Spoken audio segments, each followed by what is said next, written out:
June job report shockwaves, what it could mean for stocks and interest rates. As market analysts anticipate the June jobs report, the calm before the storm in U.S. stock futures signals key economic undertones. Traders working diligently at the New York Stock Exchange on July 2, 2025, faced relatively stable conditions as they awaited the release of June's employment data. The S&P 500 futures and Nasdaq 100 futures both showed a modest rise of 0.1%, with Dow Jones Industrial Average futures climbing just 29 points, again a 0.1% increase. According to a Dow Jones survey, economists predict 110,000 new jobs were created in June, a drop from May's 139,000. Additionally, the unemployment rate is anticipated to inch up slightly to 4.3% from May's 4.2%. But here's where it gets controversial.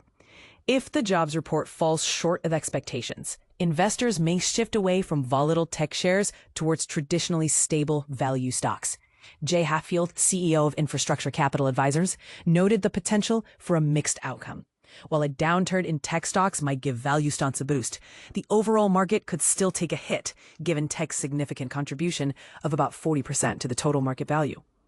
On the flip side, the disappointing jobs report could encourage the Federal Reserve to consider cutting interest rates sooner than anticipated, possibly as early as next month. These observations arrive shortly after ADP revealed a decline of 33,000 in private payrolls last month. And this is the part most people miss. Investors are keeping close tabs on former President Trump's massive tax overhaul, recently green-lighted by the Senate and now returning to the House for a final vote. The Republican majority House is expected to progress the bill, which could further influence prospective market routes. As Thursday's trading session ends early and U.S. markets close Friday for Independence Day, the anticipation of how these elements will play out remains palpable.